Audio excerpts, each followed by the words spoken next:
I sold my school fees for him. Then he married my best friend. The day my best friend married the man I sacrificed my education for, I was sitting in the church audience pretending not to cry. But trust me, that wasn't even the most painful part. The real pain started 2 years earlier. The night Michael Daniels called me crying, saying his mother was dying and needed urgent surgery. I believed him. So I sold everything. My school fees, my savings, my future, just to save the man I loved from heartbreak. But 3 weeks later, I found him inside a luxury lounge drinking expensive champagne with my best friend. And what I discovered about the money that night, honestly, it destroyed something inside me forever. But wait until you hear what happened on their wedding day, because Karma walked into that church carrying a little boy, and by the time the truth came out, nobody could stop crying. My name is Amara Okeke. I grew up believing education was the only thing that could save me from poverty. My mother repeated it almost every day. Books first, love later. I wish I had listened, because love almost ruined my entire future. I met Michael during my first year at university. At first, he seemed perfect. Tall, handsome, soft-spoken. The kind of man who knew exactly what lonely girls needed to hear. You're different. You understand me. One day I'll marry you. And honestly, I believed every single word. That was my first mistake. Because men like Michael don't just lie. They study emotions like a weapon. At first, our relationship looked beautiful. We ate together, studied together, dreamed together. Sometimes we would sit outside the hostel late at night talking about our future. He would hold my hands and whisper, "One day, we'll leave this suffering behind." And every time he said it, I imagined us succeeding together. But slowly, Michael started changing. And trust me, the warning signs were there from the beginning.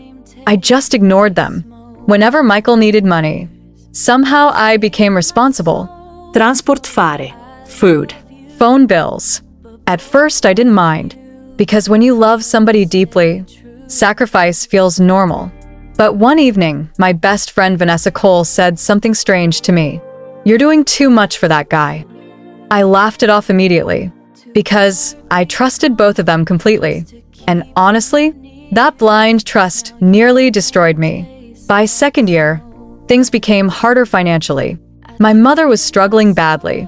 I started braiding hair at night for extra money, sold clothes online, skipped meals.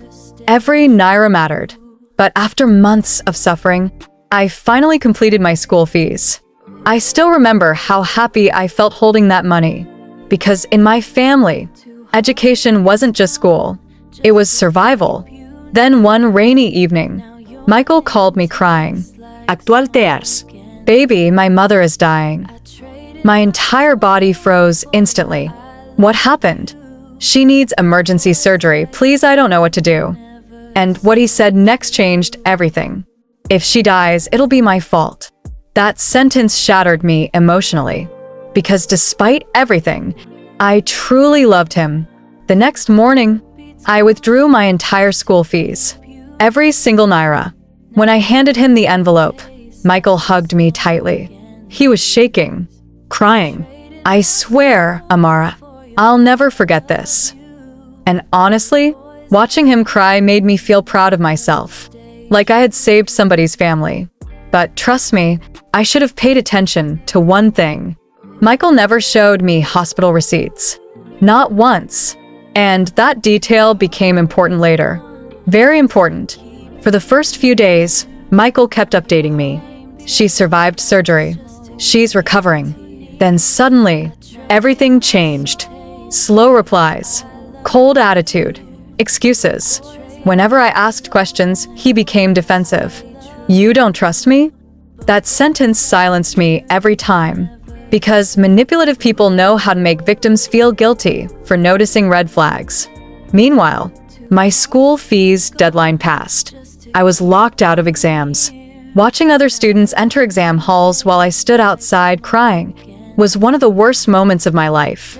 But what I discovered 3 weeks later, much worse. One evening, I went looking for Michael after he ignored my calls all day. A friend mentioned seeing him at an expensive lounge downtown. At first, I defended him instantly. There's no way Michael would be partying right now. But something inside me felt uneasy. So I went there myself. And honestly, I wish I hadn't, because the moment I entered that lounge, my heart nearly stopped. There was Michael, laughing loudly, holding champagne, wearing designer clothes. Designer clothes. The same man who claimed his mother was dying. And sitting beside him, Vanessa, my best friend. My chest tightened immediately. But what I noticed next made me feel physically sick. New iPhone, gold wristwatch, VIP table. Suddenly, everything became clear. There was no surgery, no dying mother, nothing. He used my school fees to upgrade his lifestyle. And honestly, that betrayal broke something inside me forever. I confronted them immediately. My hands were shaking violently. Michael, what is this? At first, he looked shocked, then strangely annoyed, not guilty, annoyed. Vanessa couldn't even look me in the eyes. And trust me, that silence hurt more than insults. I started crying uncontrollably. My school fees. Your mother? Then Michael sighed impatiently and said something I will never forget. You're too emotional. My entire body froze. Too emotional? After sacrificing my education for him? But the next sentence destroyed me completely. You were never wife material anyway. Silence. Cold, heavy silence. Because suddenly, I realized the man I loved had never respected me at all. I walked out of that lounge shaking. And honestly, that night nearly ended me. Depression swallowed me slowly after that. I stopped answering calls, stopped eating properly, stopped attending church. Sometimes I would stare at my textbooks and cry for hours, because one foolish decision had destroyed my semester completely. The worst part? My mother eventually found out. I still remember the disappointment in her eyes. Not anger, disappointment. And somehow, that hurt even more. But trust me, life wasn't finished humiliating me yet, because 6 months later, Vanessa sent me a wedding invitation. At first, I thought it was a joke, until I opened the card. Bride, Vanessa Cole. Groom, Michael Daniels. My hands started trembling violently, because somehow, the two people I trusted most had betrayed me together. And now they wanted me to celebrate it publicly. Honestly, part of me wanted revenge. Part of me wanted to expose everything online. But another part of me still loved Michael. And that confused me deeply. Trauma does strange things to people. Sometimes victims continue loving the same people destroying them. And sadly, that was me. Against everybody's advice, I attended the wedding. Not because I was strong. Honestly, I needed closure. The church looked beautiful. Flowers everywhere.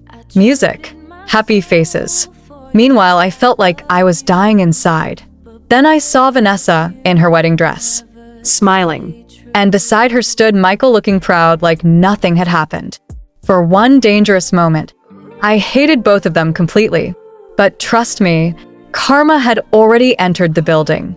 Because halfway through the ceremony, the church doors suddenly opened loudly. And what happened next shocked everybody. A woman stormed inside carrying a little boy. The child couldn't have been older than 5. People turned immediately. Confused whispers filled the church. Then the woman pointed directly at Michael and screamed, "He is the father of my child." Gasps exploded everywhere. Vanessa's bouquet dropped instantly. Michael turned pale. And honestly, part of me enjoyed watching fear finally touch him. But the real shock came next. The woman pulled out DNA test results, child support documents, photos. Apparently, Michael had been secretly dating multiple women for years. The little boy was 5 years old, meaning he cheated on everybody, even me. The entire church erupted into chaos immediately. Guests started recording videos. People began shouting. Vanessa burst into tears. And Michael, for the first time since I met him, he looked powerless. The wedding ended that same day. No vows. No celebration. Just humiliation. Later that night, somebody knocked on my door. When I opened it, Vanessa collapsed to her knees crying. "I'm sorry," she sobbed uncontrollably. At first, I felt nothing. Absolutely nothing.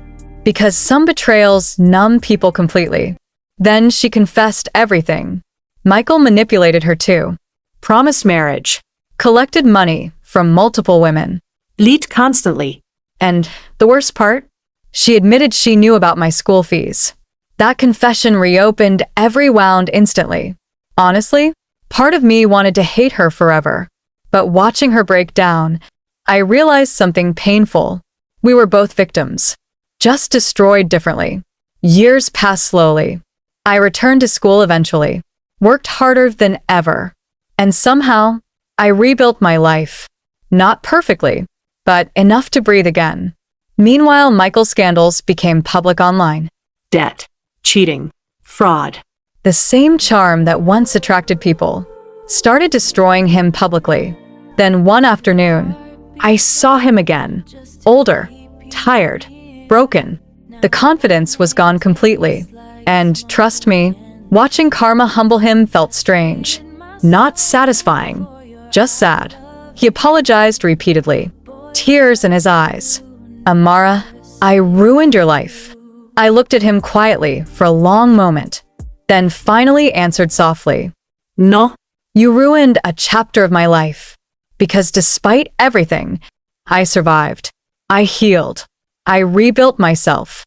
I became stronger. And that was something nobody could ever take away from me again." Before leaving, Michael asked one final question. "Can you ever forgive me?" I paused for a few seconds.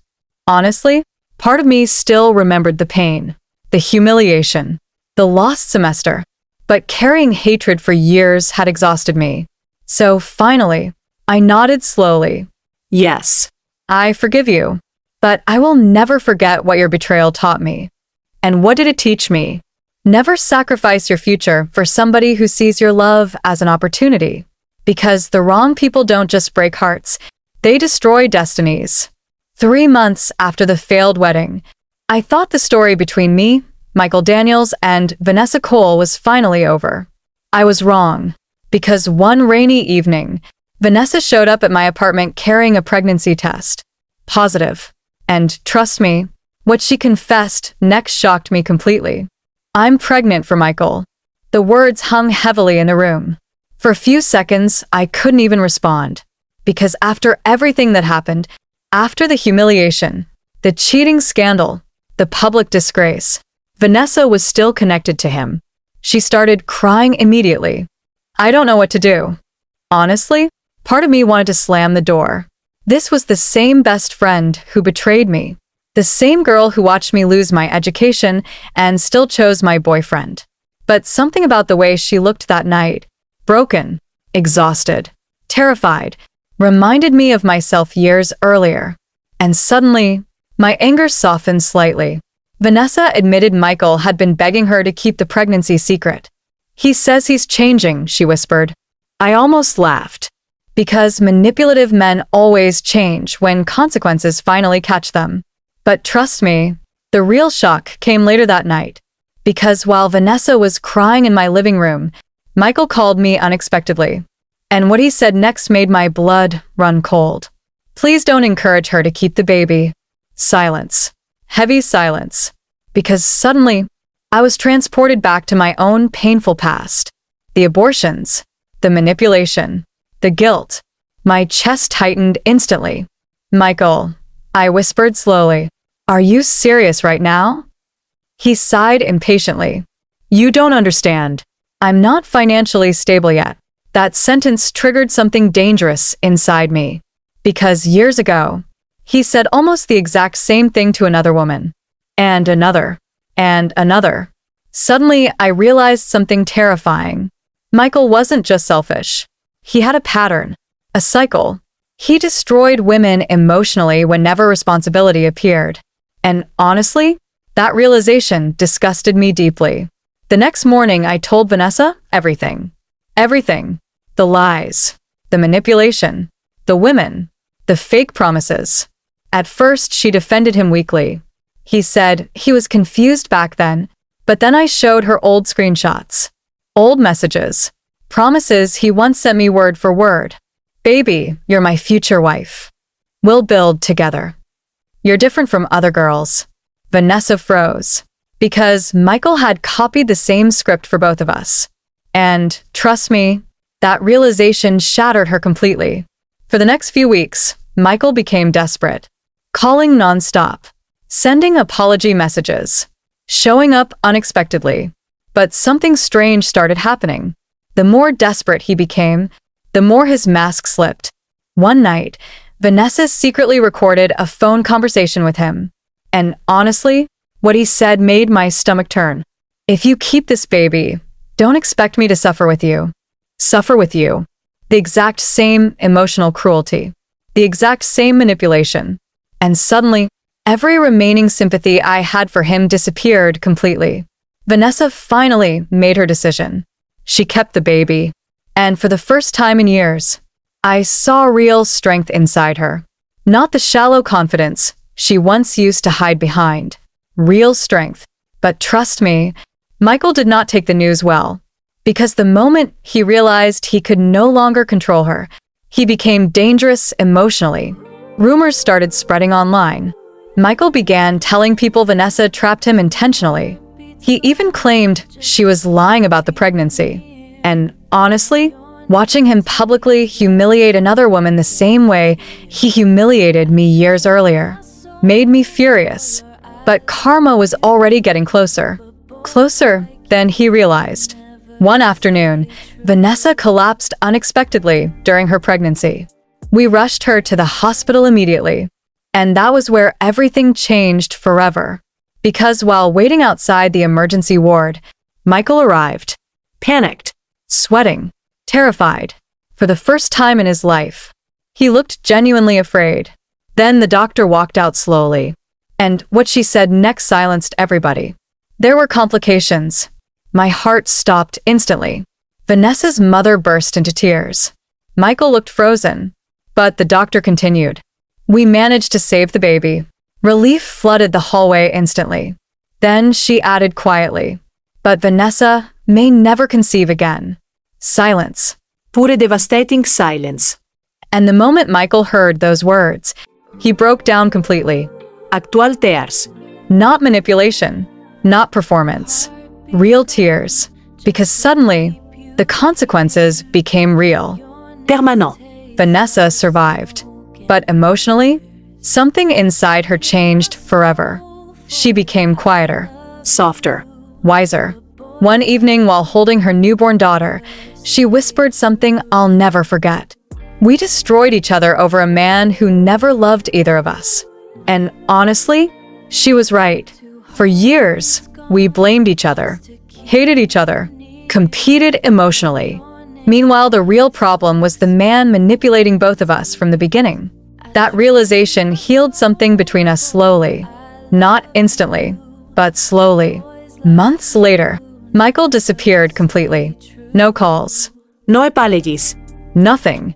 Then one afternoon, I heard shocking news.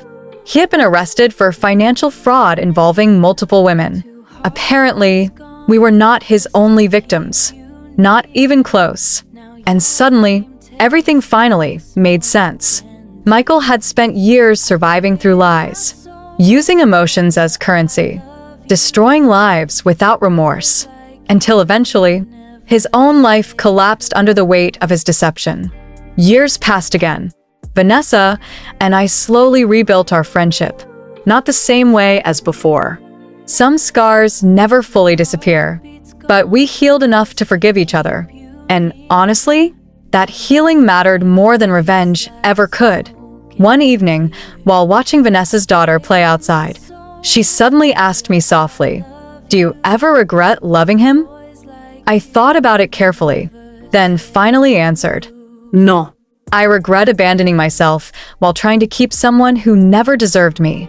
And honestly, that was the truest thing I had ever said. Because sometimes the greatest heartbreak is not losing somebody else. It's losing yourself trying to save them.